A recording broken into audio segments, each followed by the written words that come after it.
ஆய்போவன் வணக்கம்.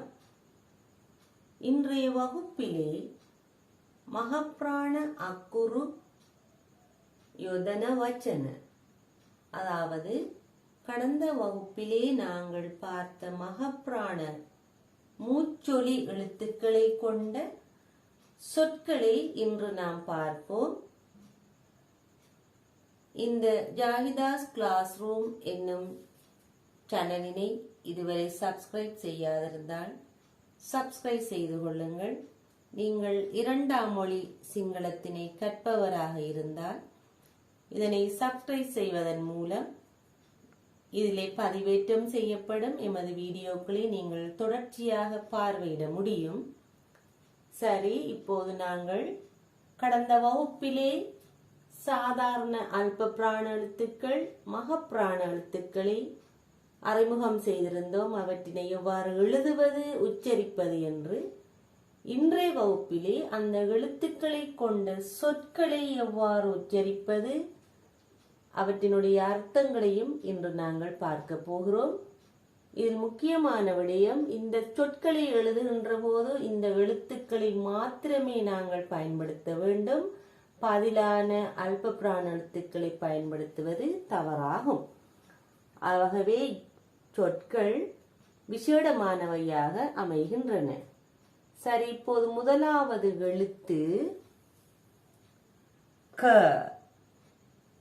சுனகயா. சுனகயா என்றால் நாய். பல்லா என்ற சொல்லும் உண்டு, ஆனால் இங்கே சுனகயா என்றால் நாய். இந்த இடத்திலே நீங்கள் நான் எவ்வாறு இந்த சொற்களை உச்சரிப்பது என்பதையும் நீங்கள் நன்கு அவதானியுங்கள். இரண்டாவது சொல் ரேகாவ. ரேகாவ கோடு. பிரமுக. பிரமுக. கண்டய. கண்டய. ஆக்யாத்தய. ஆக்யாத்தய என்றால் பயனிலை.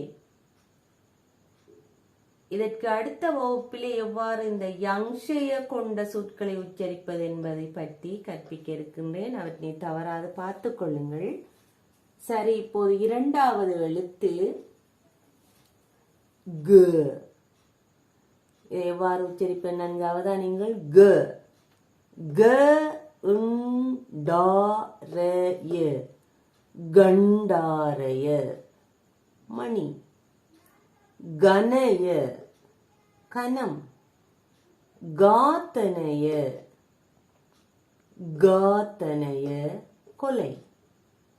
உர்கயா. உர்கயா சிறுத்தை. சரி, இப்போது மூன்றாவது எழுத்தினை பார்ப்போம். ச. ச. சந்தய. சந்தய என்றால் வாக்கு. சேதய. சேதய பந்தி. சாயாரூபய. சாயாரூபய புகைப்படம். சாயாவ நிழல். சாகச்சாவ. சாகச்சாவ கலந்துரையாடல். சரி, மேலும் 3 எழுத்துக்களை கொண்ட மகாப்ராண எழுத்துக்களை கொண்ட சொற்கூட்டங்களை பார்ப்போம். இன்றைய வகுப்பறையின் 4வது மகாப்ராண எழுத்தை கொண்ட சொற்கூட்டம் ட. மூட. மூட. அட்ய. அட்ய. மூட என்றால் மூடத்தனம். அட்ய என்றால் அதிக செல்வம்.